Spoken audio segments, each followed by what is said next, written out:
सर्वांना ख्रिस्तामध्ये सलाम. मी देवाच्या नावामध्ये तुमचं आज स्वागत करतो आणि देवाला धन्यवाद देतो की आपल्याला देवाने एकत्र आणलेले आहे त्याची स्तुती करण्यासाठी. आज रविवारचा दिवस, चर्च बंद आहे, पण आपल्या मना जोडून आपण देवाची आराधना करू शकतो. हे देवाने आपल्याला एक चांगला अवसर दिलेला आहे, म्हणून आपण देवाला धन्यवाद देऊया. आपण प्रार्थना करूया. देवा, आजच्या दिवसासाठी आम्ही तुला धन्यवाद देतो. आज जे पण आम्ही आराधना करणार आहोत परमेश्वरा, त्या आराधनाला तू तुझ्या सिंहासन, आराधनाच्या स्तुतीचं सिंहासन बनवण्यासाठी आमची तू मदत कर. आपल्या मन तुझ्या जवळ लावण्यासाठी आमची तू मदत कर माझे राजा.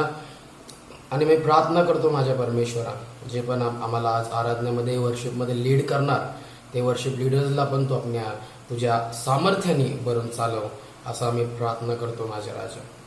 आमचा प्रार्थना ऐकणारा महान परमेश्वर तू आहे. दुनियामध्ये काही परिस्थिती असली, आम्हाला चिंता नाही, आम्हाला काळजी नाही, कारण आमच्या संगती तू उभा आहे आणि आमच्या संगती तू चालतो, आमच्या संगती तू राहतो. आणि आम्ही त्यासाठी आम्ही तुला धन्यवाद देतो माझ्या राजा.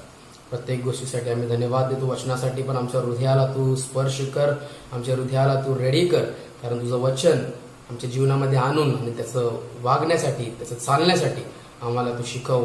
आम्ही प्रार्थना करत आहोत. आमचं प्रार्थना तुम्ही ऐकलं म्हणून धन्यवाद. प्रार्थना येशू तुझंच नाव मागतो म्हणून तूच ऐक. आमेन. टॅबरनॅकल ऑफ प्रेयर चर्च यांना मी धन्यवाद देतो, कारण त्यांचे वर्शिप लीडर आज आपल्याला वर्शिपमध्ये घेऊन जाणार आहेत. ते आपल्याला वर्शिपमध्ये लीड करणार आहेत, म्हणून आपण आपल्या मनाची तयारी करूया. आणि वेळ न घेता मी त्यांचं स्वागत करतो. आपले डॅनियल ब्रदर, मिखाईल ब्रदर आणि रूथ सिस्टर यांचं मी स्वागत करतो. आणि पुढचा वेळ त्यांच्या हातात आपण देत आहोत, म्हणून आपण सर्व मिळून आपल्या मनाला रेडी करूया आणि त्याची आराधनेमध्ये जाऊया.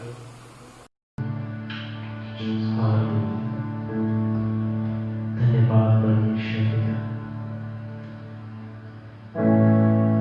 परमेश्वर आम्ही तुला धन्यवाद देतो राजा.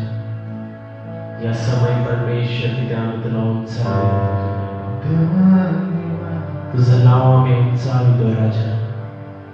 होय परमेश्वर पिता, स्तुतीस पात्र सर्वनास योग्य तू देईल आहेस राजा. आज आम्ही आपण तुझ्या चरणाजवळ येतो परमेश्वर पिता. सर्वात सर्व मान महिमा गौरव आम्ही तुला देतो परमेश्वर. होय परमेश्वर पिता, तू राजांचा राजा आहे परमेश्वर. तू प्रभूंचा प्रभू आहे परमेश्वर. तुझ्या समान तुझ्या सारखं कोणी नाही परमेश्वर. होय परमेश्वर, आम्ही तुला उंचावितो प्रभू. ओ तुझी आम्ही स्तुती करतो राजा. तुला मान महिमा गौरव परमेश्वर. ओ धन्यवाद परमेश्वर, धन्यवाद राजा. Thank you Jesus. तुझं नाव चालतो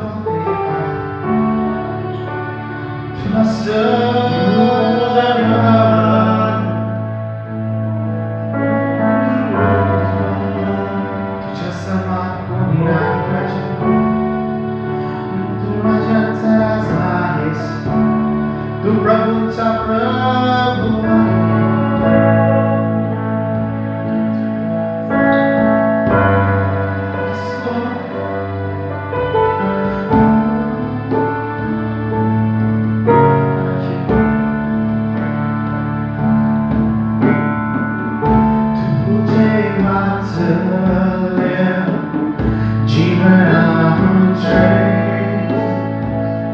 तुझे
होठों से स्तुति करूँगा सदा, तेरे नाम से मैं हाथ उठाऊंगा,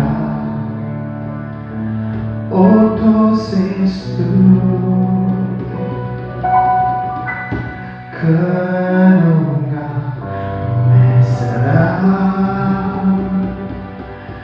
तेरे नाम से मैं हाथ उठाऊंगा। होय प्रभू, आम्ही फक्त तुला उंच करू, आमच्या हात उंच करून दे, आमच्या मानाने बलवून दे पाहू, तुझ्या समोर दे पाहू, नतमस्तक होतो दे पाहू, आम्हा स्वतःला दे पाहू, तुझ्या समोर दे पाहू, चुकवतो राजा, आम्ही आम्हा स्वतःला दे पाहू, तुझ्या अधीन आणि स्वाधीन करतो राजा.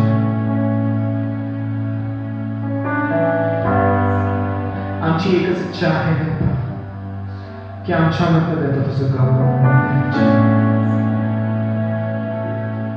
आमची एकच इच्छा आहे देवा, की आम्हाला तुझ्या गौरवामध्ये घेऊन जायचे. आमची एकच इच्छा आहे देवा, की आम्हाला देवा तुझं मुख निहाळायचं आहे देवा. तुझी आराधना देवा आम्हाला आत्म्याने हृदयपणाने करायची आहे देवा. Thank you, Jesus. धन्यवाद ईश्वर. स्वर्गातले येशू ख्रिस्त, तुझ्या आराधना आम्ही करतो, तुला आणखी उंच करतो. ते स्वर्ग सोडून देवा तुमच्यासाठी आलाच देवा, म्हणून तुला आम्ही धन्यवाद मानतो देवा. तुला आम्ही कोटी कोटी कोटी कोटी धन्यवाद देतो राजा. तू फक्त माझ्यासाठी देवा आलास देवा. जसं देवा तिथे 99 मेघांना सोडून त्या एका मेघाला शोधण्याकरिता गेला देवा, तसंच देवा तू मला देवा शोधून परत घेऊन येण्यासाठी देवा तू आलास. तुला धन्यवाद.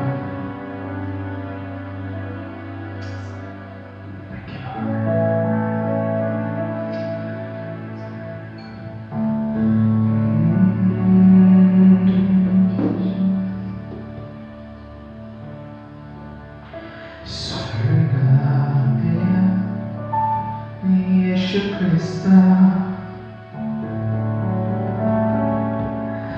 Swargadaya, Yeshu Krista, कर दो आमीन, आया स्वर्गादया यीशु ख्रिस्ता, स्वर्गादया यीशु ख्रिस्ता, कर दो आमीन, आया कर दो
होय परमेश्वर पित्याला सर्व आदर मान महिमा गौरव फक्त तुलाच तुला धन्यवाद येशू. धन्यवाद धन्यवाद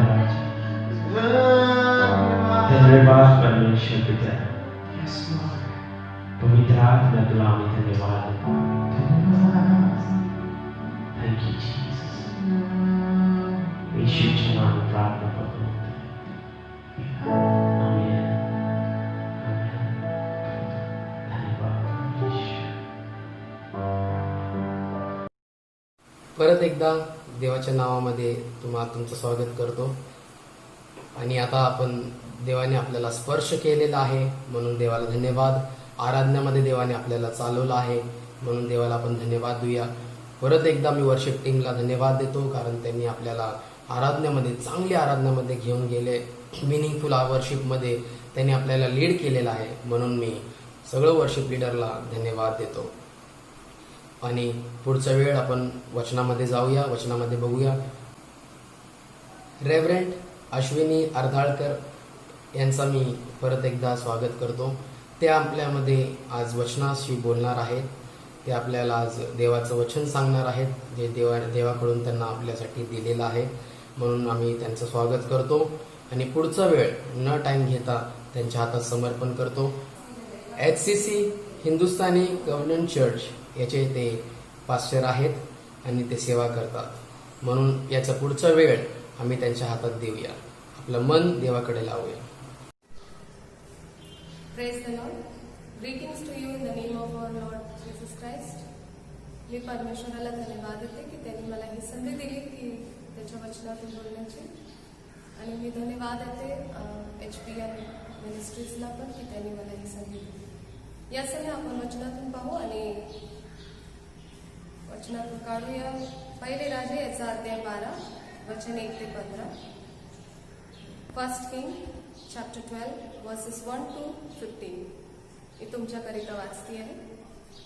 रहबाम शकेमास गेला कारण त्याला राजा करण्यासाठी सर्व इस्रायल तेथे गेले होते.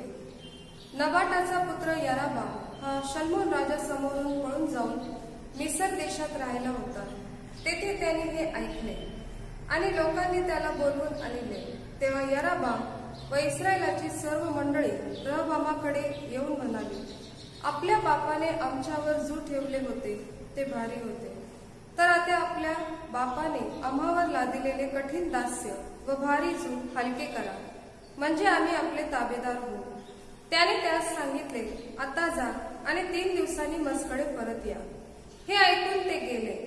रहबाम राजाने आपला बाप शल्मोन जिवंत असता जे वृद्ध मनुष्य त्याच्या पदरी होते त्यांचा सल्ला घेतला. तो म्हणाला, या लोकांना उत्तर देण्याच्या बाबतीत तुम्ही मला काय मसलत देता?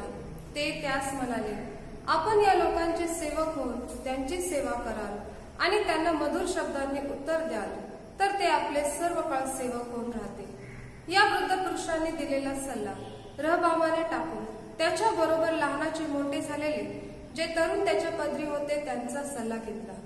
त्याने त्यास विचारले, आपल्या बापाने जे जू आमच्यावर ठेवले आहे ते हलके करा असे म्हणणाऱ्या या लोकांस उत्तर देण्याच्या बाबतीत मला काय सल्ला देता? त्याच्या बरोबर लहानाचे मोठे झालेल्या त्या तरुणांनी त्यास उत्तर दिले, हे जे लोक आपल्याला म्हणतात की आपल्या बापाने आम्हावर भारी जू लादिले होते तर आता आपण ते हलके करा. त्यास असे सांगा की माझी करंगळी माझ्या बापाच्या कमरेपेक्षा मोठी आहे. माझ्या बापाने तुमच्यावर भारी जू लादिले ते मी आणखी भारी करणार. माझा बाप तुम्हास असुरांनी ताडील करत असेल तर मी तुम्हास विंचवांनी ताडण करेन. 3ऱ्या दिवशी मसकडे यावे असे राजाने सांगितले होते. त्याप्रमाणे 3ऱ्या दिवशी याराबाम व सगळे लोक रहबामाकडे आले. तेव्हा राजाने लोकांस कठोरपणाने जबाब दिला आणि वृद्ध मनुष्याने दिलेला सल्ला टाकून त्या तरुणांच्या सल्ल्याप्रमाणे तो त्यास म्हणाला, माझ्या बापाने तुमच्यावर भारी जू लादिले होते पण मी ते अधिक भारी करणार. माझा बाप तुम्हास असुरांनी ताडण करीत असेल, मी तर तुम्हाला विंचवांनी ताडण करेन. या प्रकारे राजाने लोकांचे ऐकले नाही. त्याचे कारण हेच की जे वचन परमेश्वराने शिलोकर आहिया याच्याद्वारे नबाटाचा पुत्र याराबाम यास दिले होते ते पूर्ण व्हावे अशी परमेश्वराची योजना होती. आपण प्रार्थना करू. पवित्र देवा, आम्ही मनापासून उपकार मानतो या समयाबद्दल. परमेश्वर, आम्ही तुझी स्तुती करतो. जे पण वचन तू आम्हाला दिले प्रभू, या वचनाद्वारे तू आमच्या संगती बोल. माझ्या मुखातून निघणारा प्रत्येक शब्द हा तुझ्याकडचा असू दे. जीवित परमेश्वरा, सर्वांच्या हृदयाला तू स्पर्श कर आणि जीवित परमेश्वरा वचन समजण्यासाठी तुझा पवित्र आत्मा आमच्यावरती उतरू दे. विशेषतः या समय आम्ही प्रार्थना करतो प्रभू, आमच्या जीवनाचा ताबा तू घे प्रभूजी, आणि सगळं काही तुझ्या हाती सोपवत आहे. येशूच्या नावात मागत आहे, आमेन. या ठिकाणी आपण वाचलेलं आहे की रहाबाम हा राजा बनला आणि रहाबाम जो होता तो शल्मोनाचा पुत्र होता आणि शल्मोन हा दाऊदाचा पुत्र होता. आपल्याला माहित आहे की दाऊद जो राजा होता त्याला असं म्हटलं गेलेलं आहे की तो परमेश्वराच्या मनाप्रमाणे राजा होता. दाऊद हा परमेश्वराच्या योजनेप्रमाणे परमेश्वरावरती विश्वास ठेवणारा आणि परमेश्वर जे सांगतो तसा करणारा होता.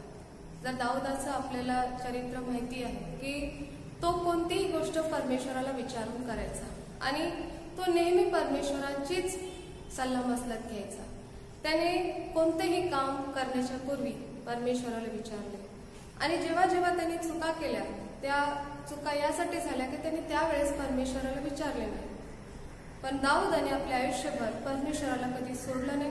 तो परमेश्वराच्या सोबतच होता. सलमोन जो होता म्हणजे रहाबामाचा बाप, त्याने देखील परमेश्वराची सेवा केली, परमेश्वराच्या इच्छेप्रमाणे वागला.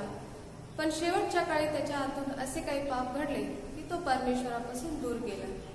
आणि त्यांनीच जे पुस्तकं लिहिलेत, नीतिवचन आणि उपदेशक, यामध्ये आपण पाहतो की त्यांनी शेवटी हेच सांगितले की परमेश्वरावर विश्वास ठेवणं हे मनुष्यासाठी चांगलं आहे. परमेश्वर काय सांगतो हे ऐकणं मनुष्यासाठी चांगलं आहे. आणि या समयी आपण इथं पाहतो की रहाबाम जो होता तो शल्मोनाचा मुलगा. तर हा जो मुलगा हा जेव्हा राजा बनला तर इस्रायल लोक त्याच्याकडे आले आणि जेव्हा इस्रायल लोक त्याच्याकडे आले तर त्यांनी त्याला म्हटले की तुझ्या बापाने जो आमच्यावरती टाकला आहे तो फार भारी आहे, तर ते तू आमच्यासाठी हलके कर. रहाबाम हा नवीनच राजा बनला आणि त्याला पहिला प्रश्न लोकांनी हा टाकला आणि त्यामुळं त्यांनी त्या लोकांना सांगितलं की 3 दिवसांनी माझ्याकडे या, मग मी तुम्हाला उत्तर देईन. आणि मग त्यांनी काय केले तर सर्वात प्रथम रहाबाम वृद्ध लोकांकडे गेला, जे लोक त्याच्या वडिलांबरोबर होते, सेवेमध्ये होते, राज्य करताना त्याच्या वडिलांसंगती होते. आणि ते वृद्ध लोकांकडे तो जाऊन विचारतो की लोक मला असे विचारतात की तुझ्या बापाने जे जू टाकले आहे ते फार भारी आहे, तर ते आम्हासाठी हलके कर. तर तुम्ही काय म्हणता, मी त्यांना काय उत्तर देऊ?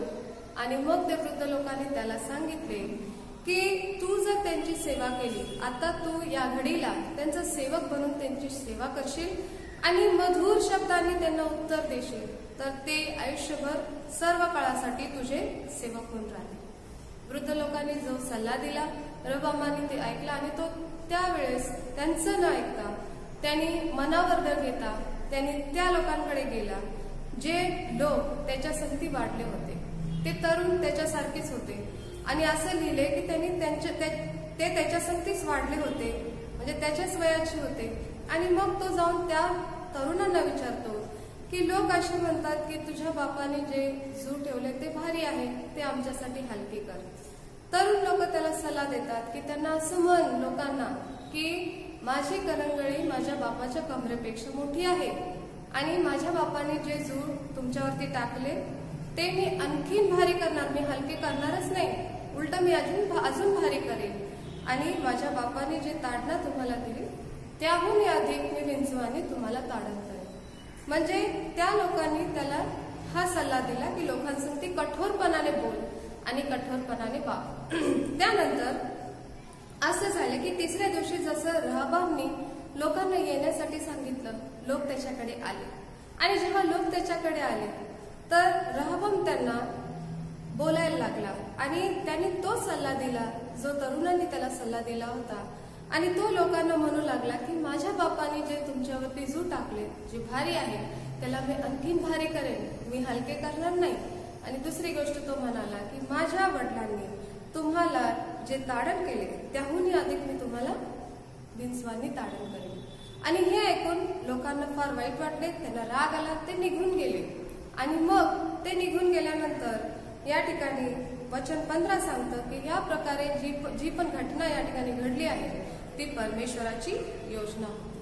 म्हणजे जे परमेश्वर बोलतो वचनाद्वारे ते वचन पूर्ण झाले या ठिकाणी आणि होणार होतं. ज्या घटना परमेश्वराने सांगितल्या त्या घटना पूर्ण होणार होत्या आणि त्यामुळे ही परमेश्वराची योजना होती. जर आपण पुढं वाचलं तर त्या ठिकाणी असं लिहिलंय की लोक त्या ठिकाणाहून निघून गेले आणि त्यानंतर लागलीच हे इस्रायलाचे 2 भाग झाले आणि जो इस्रायल परमेश्वराने निवडलेलं राष्ट्र, त्यावरती परमेश्वराने निवडलेले राजे या देशावरती राज्य करत होते. पण रहबामच्या एका उत्तरामुळं त्या राजाचे 2 भाग झाले आणि जेव्हा 2 भाग झाले तर रहबामकडे केवळ यहुदी आणि काही इतर लोक होते आणि इस्रायलाकडे जे उरलेले जे इस्रायली लोक होते त्यांनी वेगळं राज्य स्थापित केलं आणि आपण जाणतो की पुढे चालू त्या राज्यावरती यरोबाम हा राजा बनला. मग या ठिकाणी आपण पाहतो की ही जी घटना घडली आहे याद्वारे हा जो रहबाम राजा होता, हा रहबाम राजा सुलेमानचा मुलगा होता, दाऊदाचा नातू होता. पण सगळ्यात महत्वाची गोष्ट या ठिकाणी ही आहे की जसं दाऊदाने केलं तसं त्याने केलं नाही. सगळ्यात मोठी चूक त्याच्या हातून काय घडली, त्यांनी सल्ला ऐकला आणि सल्ल्याप्रमाणे उत्तर दिलं. पण या ठिकाणी सगळ्यात पहिली चूक जर रहबामने केली ती होती की त्याने परमेश्वराचा सल्ला घेतला नाही. जर आपण त्याच्या दाऊदाचं पाहतो तर दाऊद सदैव परमेश्वराचा सल्ला घ्यायचा. तो नेहमी परमेश्वराकडे जायचा. कोणत्याही दुःखामध्ये, कोणत्याही संकटामध्ये, कोणत्याही समस्यामध्ये तो सगळ्यात प्रथम त्याची धाव परमेश्वराकडे असायची. जरी तो चुकला तरी तो परमेश्वराकडे जायचा आणि तो परमेश्वराकडे पश्चाताप करून त्याचं परमेश्वरासंगती संबंध पुन्हा चांगला करायचा. असा दाऊद असताना, असा त्याचा आजोबा असताना हा रहबाम परमेश्वराकडे गेला नाही आणि परमेश्वराकडे न जाता त्यांनी परमेश्वराचा सल्ला न घेता त्यांनी ते केलं जे मनुष्याकडे तो गेला.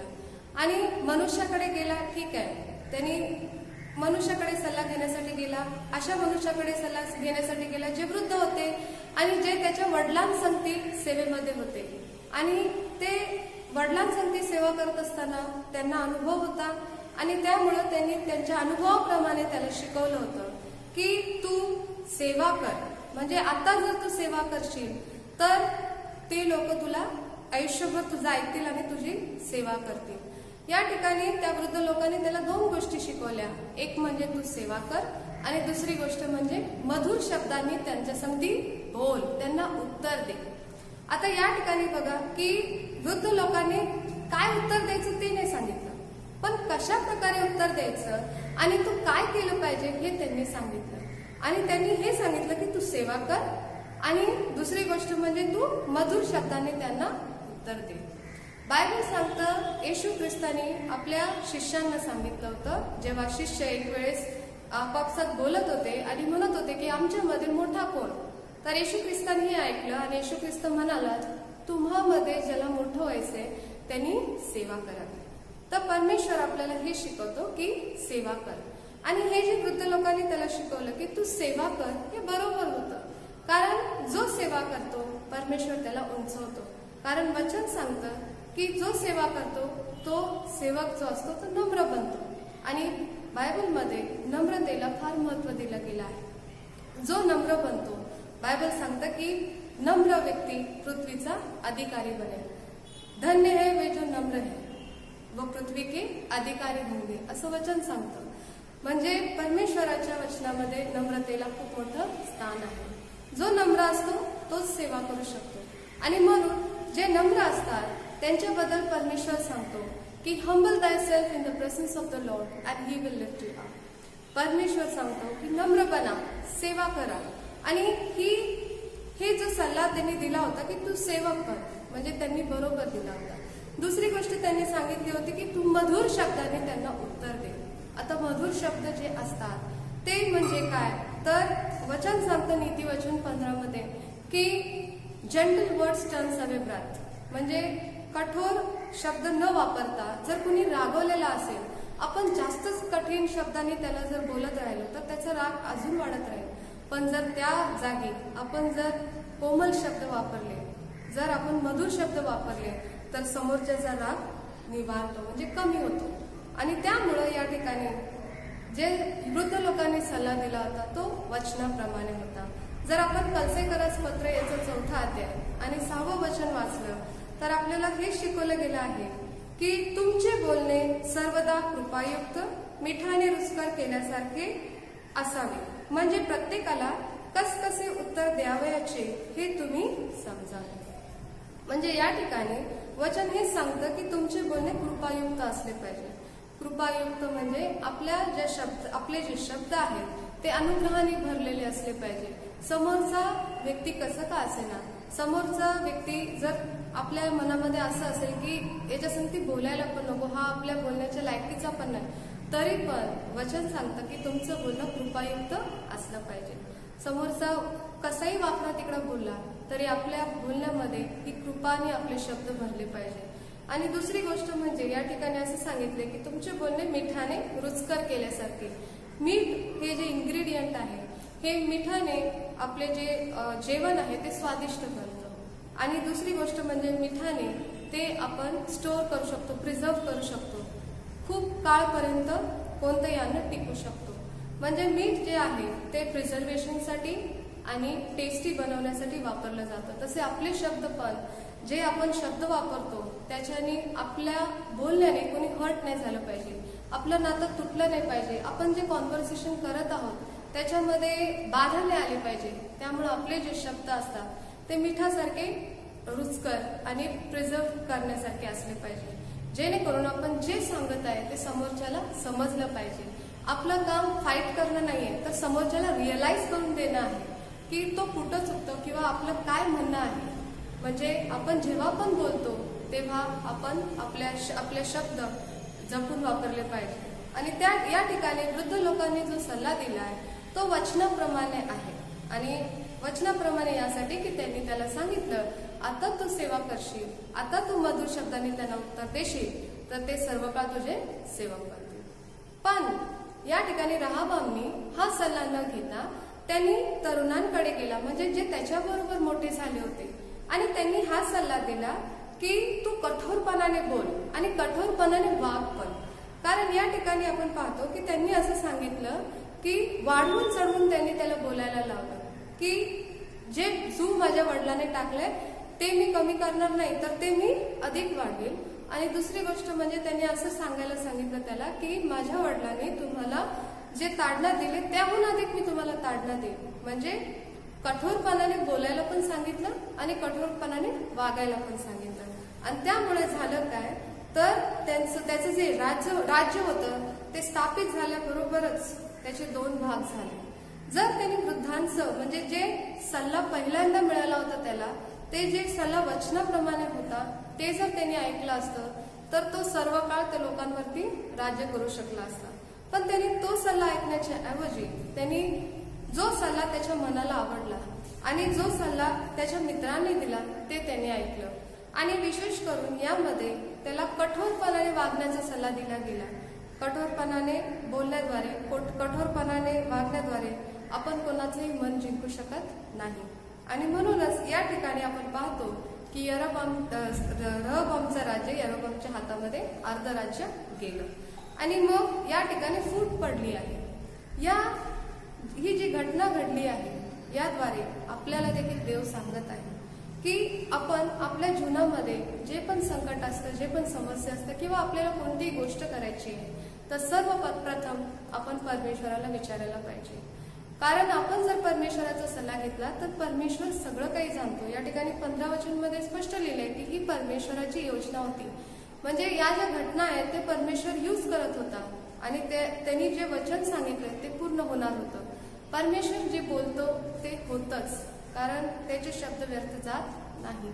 परमेश्वराची वाणी खरी आहे आणि त्याची जी वाणी आपण ऐकली तर आपल्याला देखील आशीर्वादच मिळेल.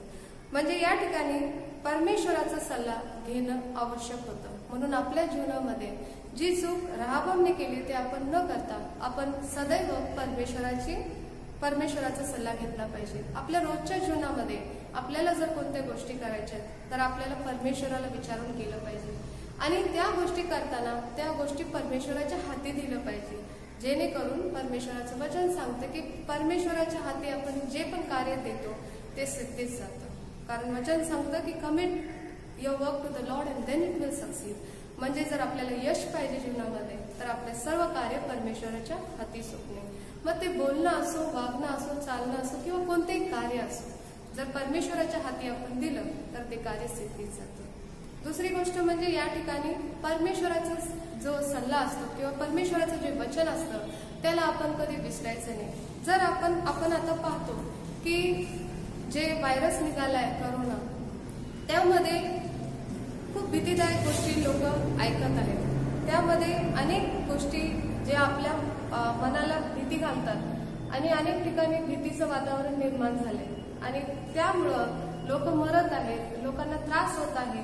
ह्या सगळ्या गोष्टी पाहून आपल्याला पण भीती वाटते. पण आपण जे विश्वासणारे लोक आहोत, आपण जे येशूवरती विश्वास ठेवतो, आपण जे वचनावरती विश्वास ठेवतो, आपण हे लक्षात केलं पाहिजे, आपण हे लक्षात ठेवलं पाहिजे की आपला जो देव आहे तो आपल्याला कधी सोडत नाही, कधी टाकत नाही आणि आपलं कधी नुकसान होऊ देत नाही. कारण आपला परमेश्वर जो आहे तो आरोग्य देणारा देव आहे. जगामधले किती एक्सपर्ट डॉक्टर असतील पण त्यांच्यापेक्षाही महान आपला परमेश्वर आहे. आणि म्हणून आपल्या आजारात, आपल्या दुःखात, आपल्या संकटात डॉक्टर काय म्हणतो त्यापेक्षा देव काय म्हणतो याकडे आपलं लक्ष असलं पाहिजे. आज जे स्थिती आहे आपली की अनेकांना कामं नाही आहेत, अनेकांच्या घरामध्ये फायनान्शियल प्रॉब्लेम आहे, अनेकांना काही ना काही समस्या आहेत. या सगळ्या समस्या आपण परमेश्वराच्या हाती दिलं पाहिजे. परमेश्वराला विचारायला पाहिजे की आम्ही काय करावं. आणि आपला देव बोलणारा आहे, आपला देव सल्ला देणारा आहे, आपला देव सांगणारा आहे. आणि आपला देव जरी आपल्याला स्पष्ट बोलत नाही पण तो आपला परमेश्वर आहे, तो आपल्याला वचनाद्वारे बोलतो, आपल्याला परमेश्वराच्या सेवकाद्वारे बोलतो, स्वप्नाद्वारे बोलतो, दृष्टांताद्वारे बोलतो. आणि म्हणून आपण आपले कान उघडे ठेवले पाहिजे, परमेश्वराचं ऐकलं पाहिजे.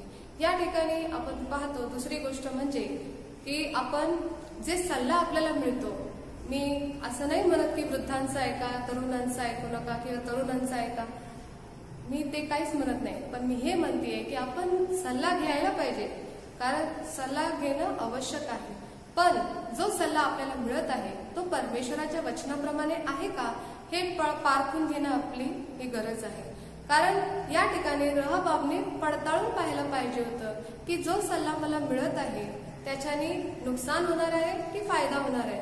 पण या ठिकाणी आपण पाहतो की रहबाबने चुकीचा सल्ला निवडला.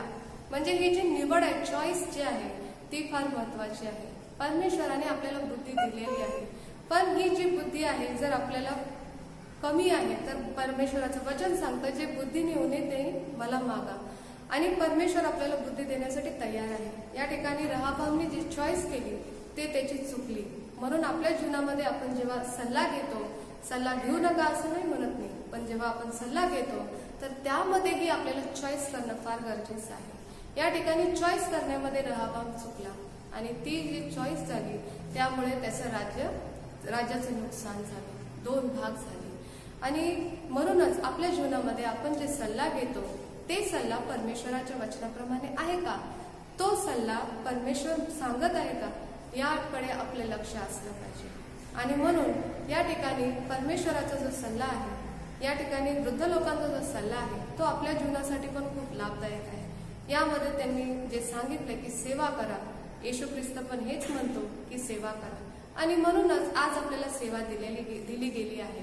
आज आपले चर्चेस बंद आहेत पण आज आपण ऑनलाईन सेवा करत आहे. ही सेवा परमेश्वराने दिलेली सेवा आहे, कारण आपली एकच सेवा आहे. आणि परमेश्वर येशू ख्रिस्ताने सांगितले की दुनिया की छोर तक परमेश्वर के राज्य का सुसमाचार का प्रचार करना है. म्हणजे आपल्याला गॉस्पेल प्रीच करायचं आहे. आणि म्हणून हे जे ऑनलाईन सेवा चालू आहे ते पण एक त्याचा भाग आहे. आपण आज भेटू नाही शकत पण या ऑनलाईनद्वारे आपण देवाची सेवा करत आहे. म्हणजे आपण जो सल्ला आपण घेतलेला आहे म्हणजे आपण सेवा करत आहोत. आणि दुसरी गोष्ट म्हणजे मधुर शब्दांनी म्हणजे आपलं जे बोलणं आहे ते कोमल असलं पाहिजे आणि मिठाने रुचकर असलं पाहिजे. कारण येशू ख्रिस्त आपल्याला म्हणतो की तुम्ही जगाचे मीठ आहात, you are the salt of the world.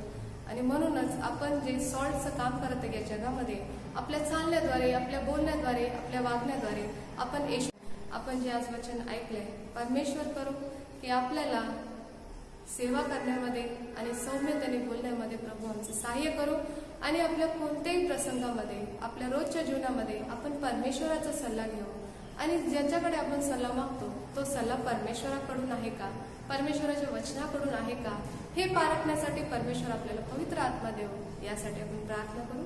आपण आपले डोळे झाकू आणि प्रभूला या गोष्टी पाहू. पवित्र देवा, आम्ही मनापासून तुझे उपकार मानतो परमेश्वरा. जे पण वचन तू दिलंस प्रभू, तुझी स्तुती करतो. जे पण आम्ही शिकलो परमेश्वरा, तुझ्या आत्म्याने परमेश्वरा तू आमच्या संगती बोललास म्हणून धन्यवाद. खरोखर परमेश्वरा, आम्ही आमच्या कोणत्याही प्रभूजी समस्यांना घेऊन तुझ्याकडे येण्यासाठी आमची मदत कर आणि रोज तुझ्याकडे येण्यासाठी मदत कर. देवा, केवळ कठीण प्रसंगात नाही तर परमेश्वरा रोज तुझ्याकडे येऊन रोज सकाळी परमेश्वर उठल्याबरोबर तुझी प्रार्थना करण्यास आणि तुला विचारण्यास की आज आम्ही काय करावं काय नाही हे मार्गदर्शन घेण्यास तू आमचं सहाय्य कर. आणि कोणाचा सल्ला घेतो तर तो सल्ला पण तुझ्याकडून आहे का, तुझ्या वचनाप्रमाणे आहे का, हे पण पडताळून घेण्यासाठी देवा तू आमच्यावरती दया कर, आमची मदत कर, आम्हाला पवित्र आत्म्याने कर. विशेषतः परमेश्वरा, आमचं बोलणं आमचं वागणं हे तुला आवडणारं बनवू दे प्रभूजी. आम्ही सेवा करावी प्रभू आणि परमेश्वरा खास करून आमचं बोलणं हे मधुर असू दे परमेश्वरा. आमचं जीवन आम्ही तुला सोपवत आहे. पुन्हा एक वेळ धन्यवाद प्रभू, तुझ्या सेवेची संधी दिल्याबद्दल धन्यवाद प्रभू. ज्या संस्थेने ज्या मिनिस्ट्रीने मला संधी दिली त्यांच्याबद्दल पण धन्यवाद. त्यांनाही आशीर्वादित कर, त्यांची सेवा अधिक वाढू दे. सर्व काही तुझ्या हाती सोपवत आहे. येशूच्या नावात मागते, आमेन. I once again thank God for this wonderful opportunity He has given me, and I also thank the ministry who has given me this opportunity to serve the Lord. Thank you. God bless you.